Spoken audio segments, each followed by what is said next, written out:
As we start chapter 8, it's going to be important to ask questions. This is probably the hardest chapter we did, so make sure you're asking questions as we go. We are going to do an activity. Hopefully we're going to have time for it with the fire drill.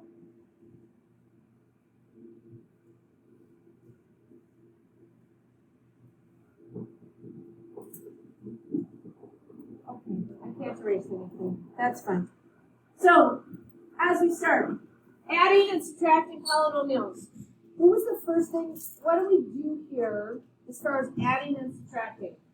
What can we add together? The x squared and the 3x squared. Why can we add those together? Why? Because they're like terms. Okay? So what am I going to get here? How many x squareds do I have all together? 4. How'd you get 4?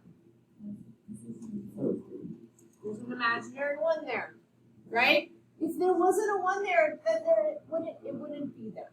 So there's 1 here, there's 3 there, so altogether I have 4. Does anything happen to my exponent? No. When I'm adding and subtracting, I'm able to add those two together because they're x squareds. I cannot add them together if they're not the same thing. That tells me what I added together. So 4x squared. Then I've got 8x, and how many x's in this pile? Everybody. -1. 8x plus -1 is 7. Plus 7x. Okay? Then I've got, notice I'm putting my sign in that box. Okay? I've got 2 plus -7. What am I going to get? -5. What was the other way that we did this? So one of the ways that we did this was indicating our like terms by putting them together with boxes and stuff. What was the other way that we did it? Do you remember? Anybody? Put them under each other. We aligned and added. So we would have had x squared plus 8x plus 2. And then underneath that, we would put the like term underneath the like term. So if my 3x squared would have been over here, it still would have gone under my x squared. You have to match your terms up. Don't just go straight across. Okay? That's the number one error that you guys made when we did this initially. You didn't, if they weren't in the same order, you didn't pay attention. You just wrote straight across and you lined up wrong terms. Okay, so they have to be like terms. Make sure that you do that well. You're going to get the same answer either way, and we're good. Now this one says what? This number 2 says we have to do what with it? What are we doing with the 2 polynomials? Everybody, subtracting. Okay, so what did we do before we set this up? Melvin, change the sign. So we make this a plus sign. Don't forget to change the sign of this first one. This is the one you always miss. Okay? Change the sign going left to right. If there's 3 things, you have to make 3 changes. 3 things, 3 changes. Now here's what I was talking about. Are these in the same order as these? As far as terms? They're not. This is a constant, this is an x, this is an x squared. That's an x, that's a constant, that's an x squared. So they're not in the same order. Since they're not in the same order, Tim, why can't I get my finger eraser? I don't know. Let's do All right, whatever. So align and add or box things up, but make sure you're boxing things up correctly. Would you like to do this one on your own really quick? Do that really quick on your own. 3 minus 8x minus 2x squared. Good. Questions? You've got to make sure that you've got the right thing. So 1 goes with my positive 2. Oh, I did that wrong.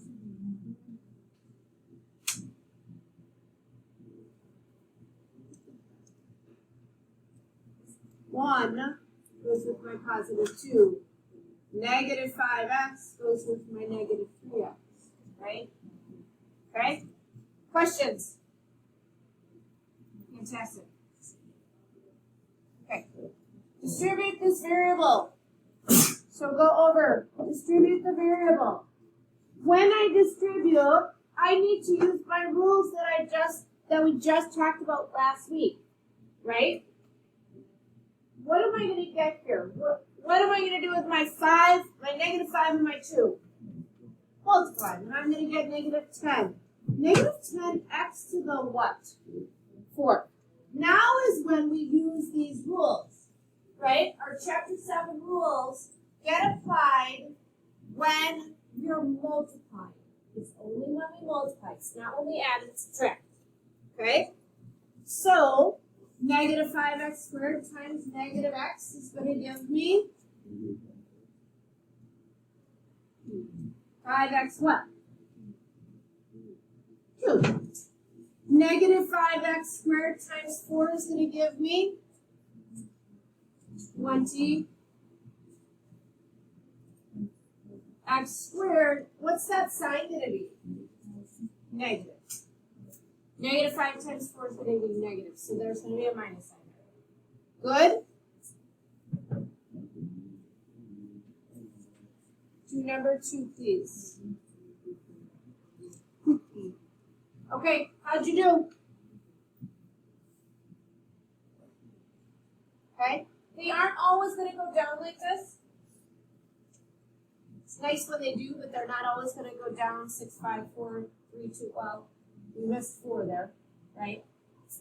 So there should have been a squared in there to have the 4. So that's good to see.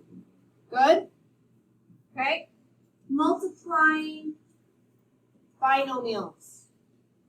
You can do this 2 ways. You can double distribute, or you can do our box method.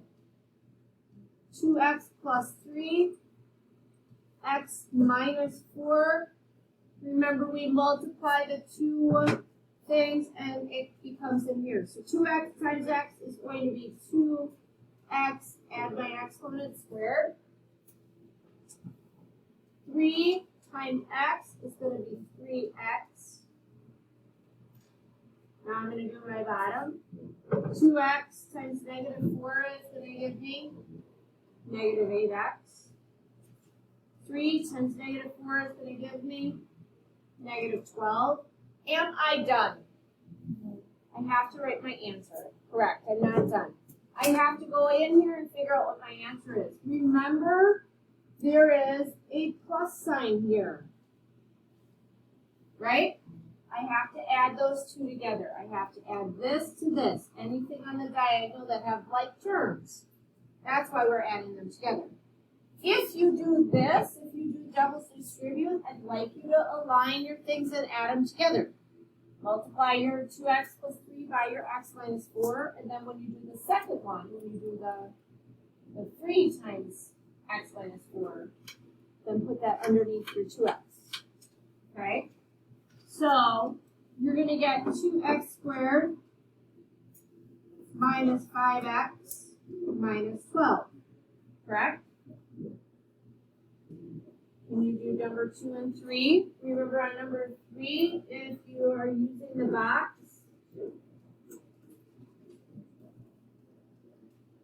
it's a 2 by 3 box.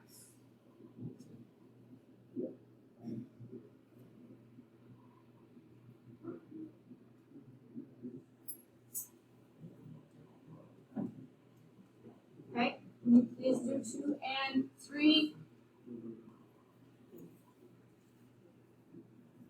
All right, ladies and gentlemen, answers are here, so check how you did. As soon as you get to that, I'm ready to move on to something else.